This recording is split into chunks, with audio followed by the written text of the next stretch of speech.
I love it when we start out shows laughing and smiling and talking all things. But anyway, hi everybody. I'm Elizabeth here on the Best Ever You show, and I have the amazing Paula Faris. What an amazing moment here. I actually am kind of like, oh, nervous and Oh, is it because I'm oh, scary? Is it because no, I'm it's that scary, because Elizabeth? you're just, it's funny. You see Oh, you on TV and you see, do mhm. all these things, and you're like, I sent you an email on Instagram, like, I wonder if I could actually like know her for real and if she would be on my show. And you guys are so sweet. So thank you, because You're this welcome. is such an important topic, and I've struggled silently for Hmm. so long. I'm Yeah, almost 54. We talked about this a little bit. I have four kids. They're 20, 4 boys. four 4 boys. Yeah. boys. They're Yes. 24, 20, or 22, 24, 26, and 28. See, one of them's 26 today. Oh, happy And birthday. yeah, but I know you. Like, I know what am I doing? Am I working? Am I at home? Oh my gosh, somebody's sick. What do I do? Yeah. Oh, take it away. And oh my gosh, your book. That's how I discovered it. I'm like, what a great idea. So you don't have to carry it all. Ditch the guilt and find a better way forward. Oh, I wish I had this book like 25 years I ago. know. It's so interesting, Elizabeth, when as an author, you get feedback, oh, I feel seen and heard and valued and validated as a mom. But a lot of the feedback that I've gotten is like, why is it 2023 and this book is just getting written? And that's when you've struck a nerve, a good nerve, though. And I'm all about beating the drum for working mothers and making sure that motherhood in general is valued and validated, and that moms feel seen and celebrated and heard. Because I think in this country, we do a really good job of scrutinizing and penalizing motherhood. So Oh, it's I changed can. that reality. Hmm. Yeah. What? So tell me about your life and children and what you've gone through. Yeah. So I have 3 kids. Yeah. Yeah. They are not in their 20s yet, but I have a ninth grade daughter and I have 2 sons that are Cute. seventh grade and third grade, and they are incredible. But mothering is, I think, the best job I could ever have. But, I do feel like there are other passions on my heart, and other callings that I want to pursue. But I realized once I became a mom that the workplace and society is not really set up to celebrate motherhood. And so I wrote this It's a book. You don't statement. have to, yeah, I wrote the book. You don't have to carry it. I'll ditch the mom guilt and find a better way forward. It's based not only on my own experience of being a mother and a working mom, and again, all moms work, but a mother working outside of the home, Yeah. but the experience of so many other mothers. And I was like, is it just feeling that once I became a mom, I started getting scrutinized more, and I like started getting passed over on promotions. I started getting paid less, and then I started looking into it. And that's really what like propelled me to start Carey Media, which I left my journalism career. I was working at ABC News and Good Morning America and The View. And I really felt like I wanted to champion the motherhood and champion working moms, because I learned that once you become a mother, you are paid less, you are valued less, and you are Yeah. scrutinized more. And I'm like, this is bananas, because as a journalist, you're always trying to identify marginalized groups and inequities. And I'm like, this is a huge inequity. Why is motherhood something that should be cherished and celebrated? Why is it truly punished in this country? Um, Not just for like, discriminatory reasons, but also like if we don't have kids, Elizabeth, we don't have a human race and we don't have a labor force to actually grow our economy. So Yeah. it's like our country is talking out of both sides. We value family, but do we really? No, Huh. because we don't support it. So Yeah. that was really the onus for writing the book. Was I want mothers to feel seen and heard and valued and validated, and I want them to feel like this book is a hug and a sword, and helpful and hopeful. But we've got to change the reality. There's no reason why motherhood should be punished the way that it is here in America. We shouldn't make 70 cents on the dollar compared to fathers. We shouldn't be passed over on promotions once we become mothers.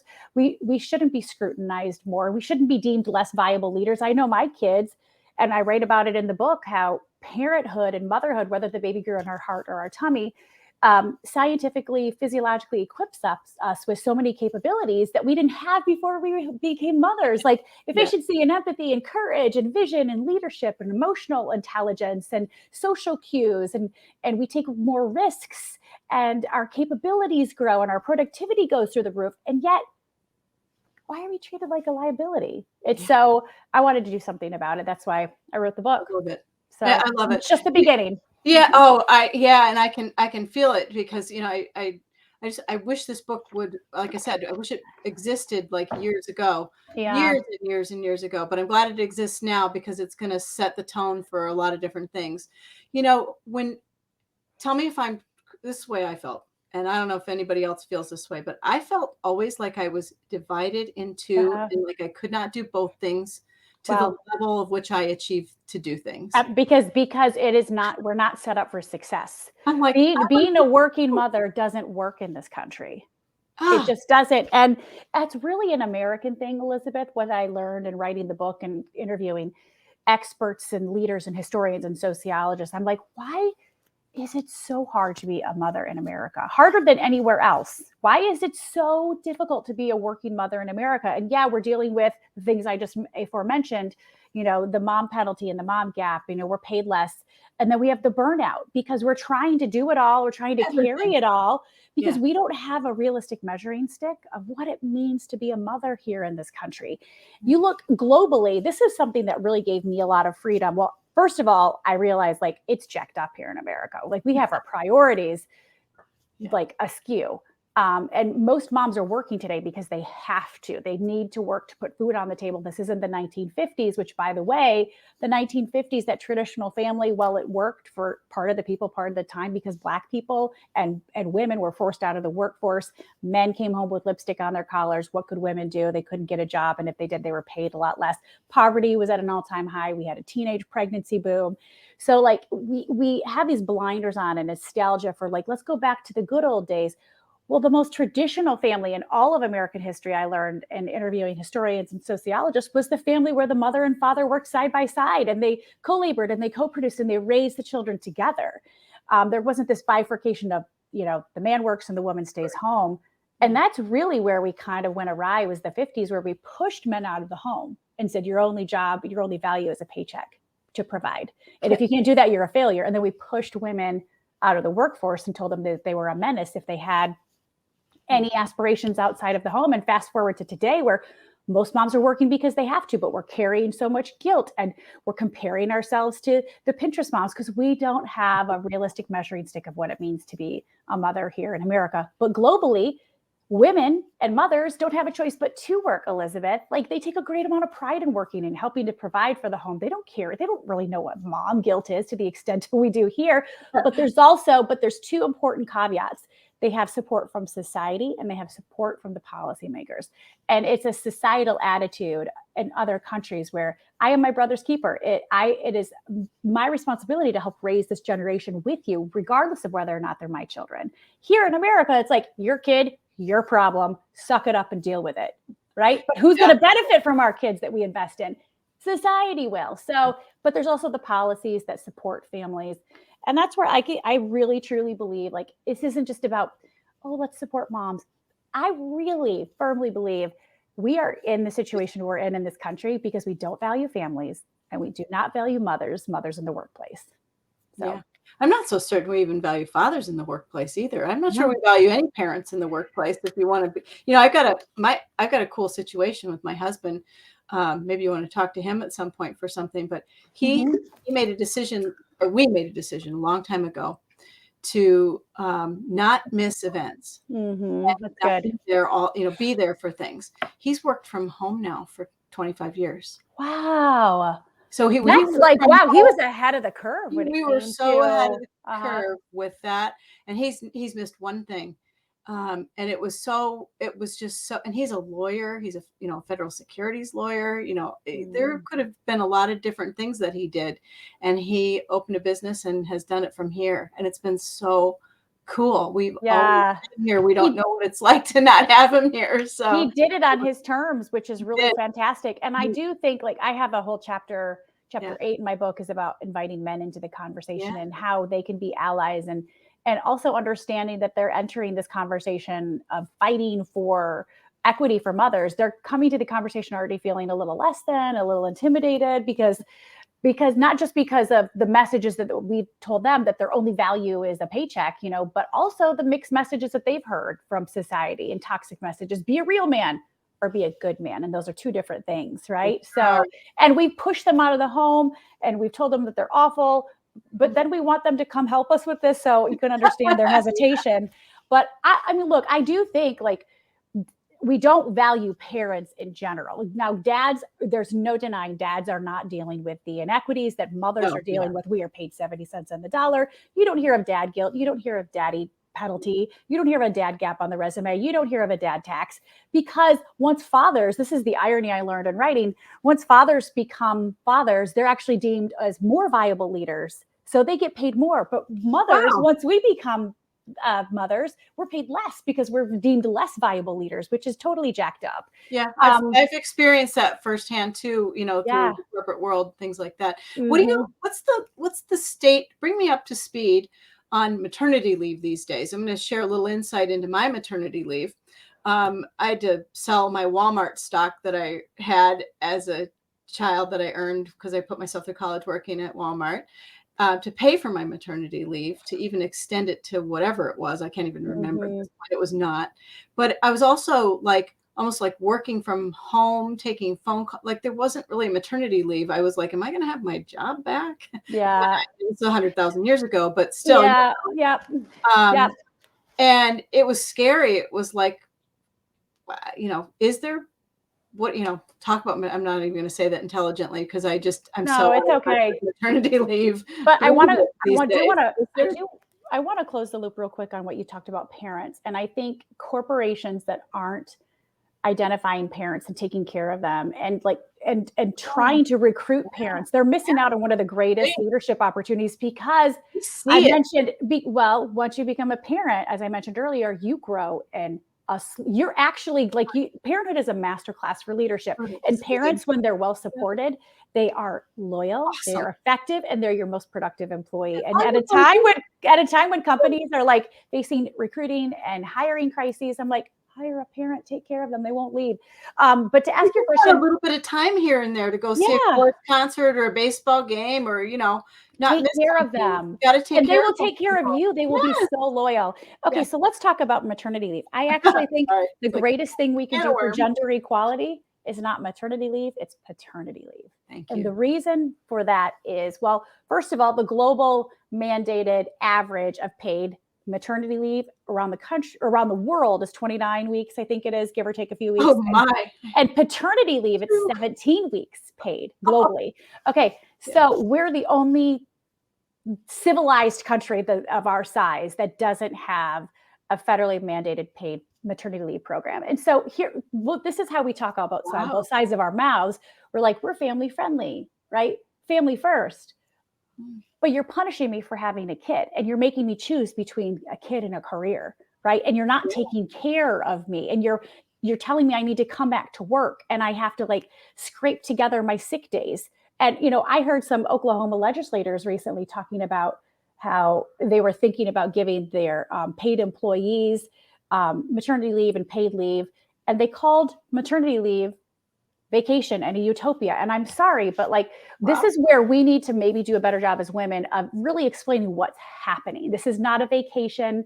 We need to, I don't want to say get graphic, but we have to be real about what's going on in that Heal maternity leave, and and healing. not just post our, hey, just bounced back from my fourth kid Oh, photo with sure. full. Yeah. No, let's keep it real. What? We're barely clear to go back to what got us pregnant in the first place, when we're clear to go back to work. Yeah. So, but paternity leave, I think if we could mandate paternity leave, or if fathers, this is the greatest thing fathers could do for gender equality in period, is fight for paternity leave if you don't have it, or take it and take all of it.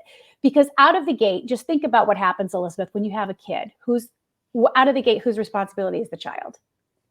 It's typically the mom. She's Yeah. the Yeah. default.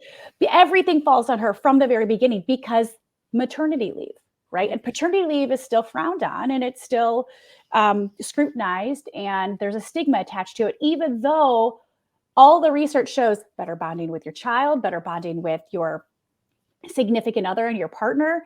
And also, like, it levels the playing field out of the gate, and it creates an equitable situation where you are in it Together. together. You are partnering together. It's not out of the gate with parenthood that the mother is the default for every single thing. And I, that's why I think paternity could really, we have a long way to go. But I think paternity leave could make the hugest dent in this. And Yeah, I think not so. just offering it, but guys, take it. Take your paternity leave and take all of it. It's going to change the dynamic of your relationship. It's good for your partner. It is good for your Yeah, child. And yeah. it does more than anything else you could for gender equality out There's of a the long gate. game too, the long game people don't see there. No. You miss those moments, you can't get them back, and then you're suddenly dropping one off. I remember that when I dropped one off at college, I'm like, "What just happened? Like, Yeah. where Oh, like I know. where did that time go?" But, the other thing I was, I kinda lost my train of thought No, that's actually. okay. Such It's a all good. great topic.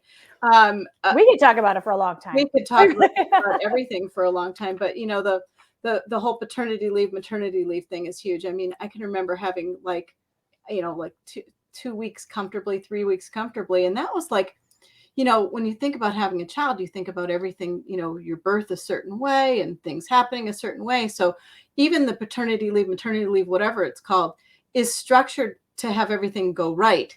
Like that's if Mhm. everything goes right. Like my sister's 15 years younger than me, and she just had her third child, and it's like a C-section, and then you're trying to take care of two other little kids and Yep. heal and all these things going on. It's like, oh my Lord, help me. I can't even think about working. Are you kidding me? I've got to heal my body.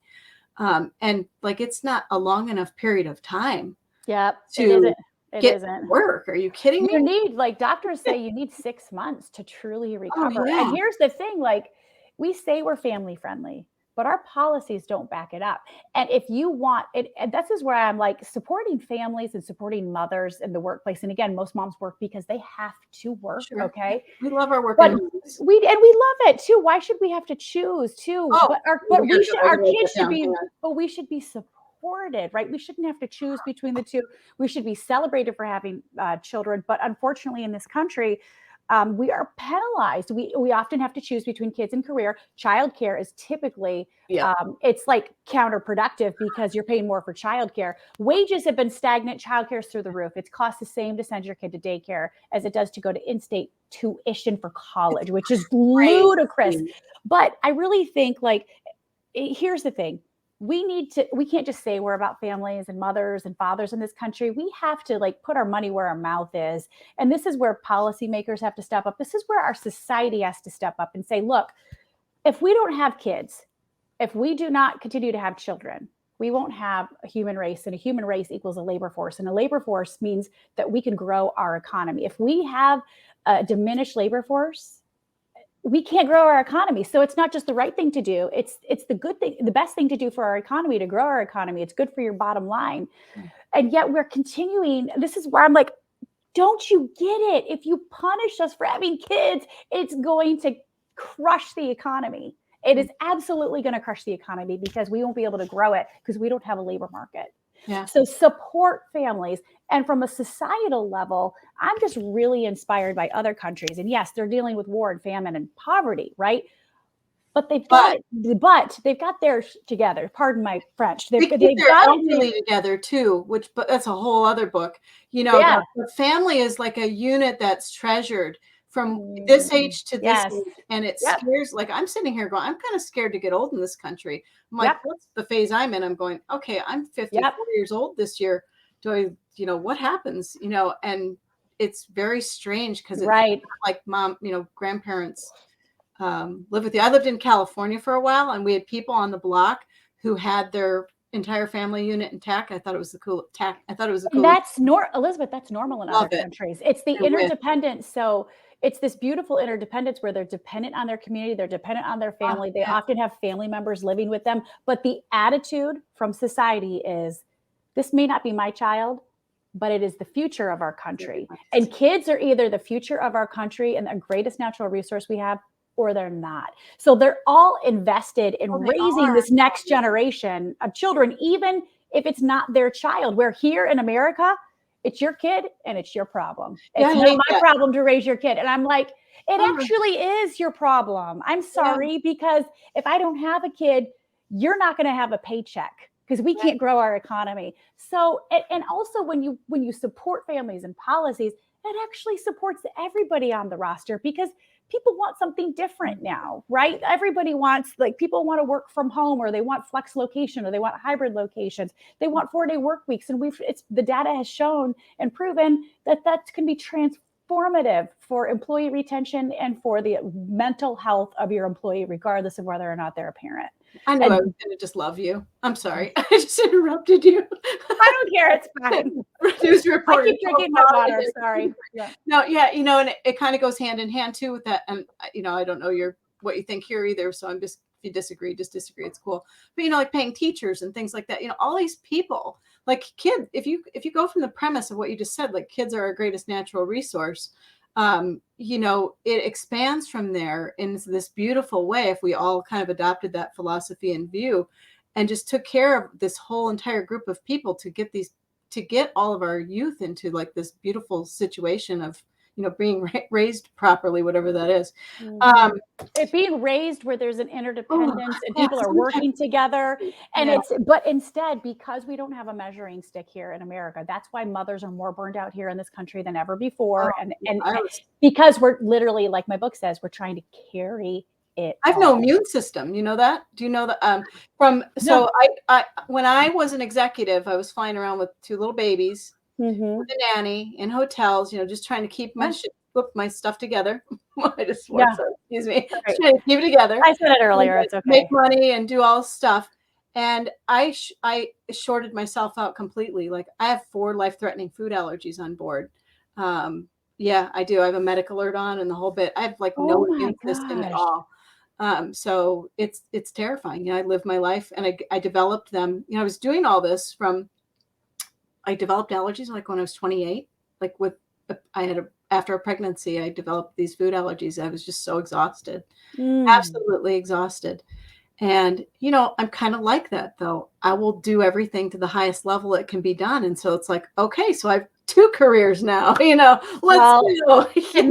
And a lot of that is on us because we don't have a realistic measuring stick of what it means to be a mother here in this country. We try to do it all. We try to carry it all because if we ask for help, or we ask for help and we say, I can't do it, we're weak or we're a failure. Yeah. Because it's like we've built up this mommy martyr status of do it all, carry it all, be perfect, right? Don't ask for help because you're a failure if you ask for help. But if you could do it all on your own, then you're a good mom. And that's just like a lot of that is on us to say, I can't do it alone. I don't want to. It's not healthy. It's making me mentally and physically unwell to try to carry it out. And that's not a sustainable model. Look elsewhere globally where they have family living with them. They have domestic help because it's much more affordable and it's not frowned upon. Here, it's like, oh, you're privileged. You can hire somebody once a month to clean your house. You're almost like embarrassed to say it because you're seen as weak, or you're like, well, if you can do it, then you should do it.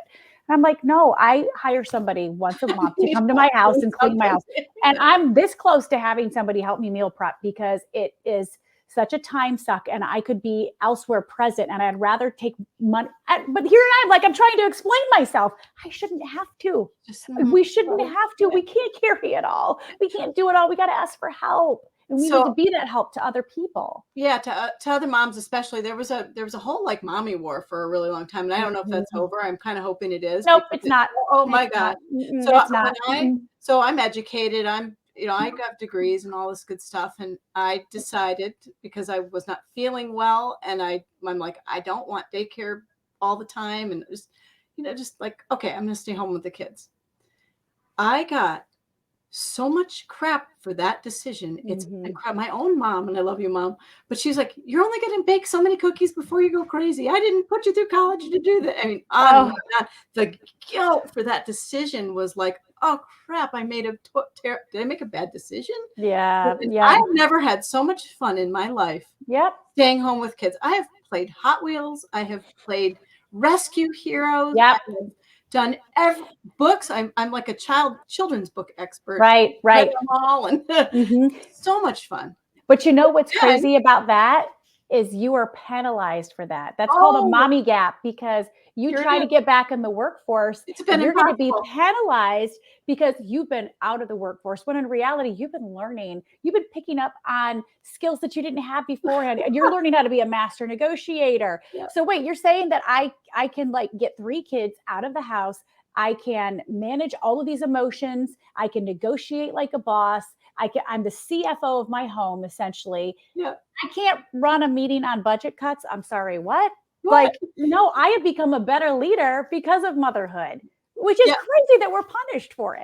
I wish we would start like this movement where you actually do put in your resume, like CEO of like everything, and here's my gap, and you're just gonna Yep, have to deal totally. with it. Here it is.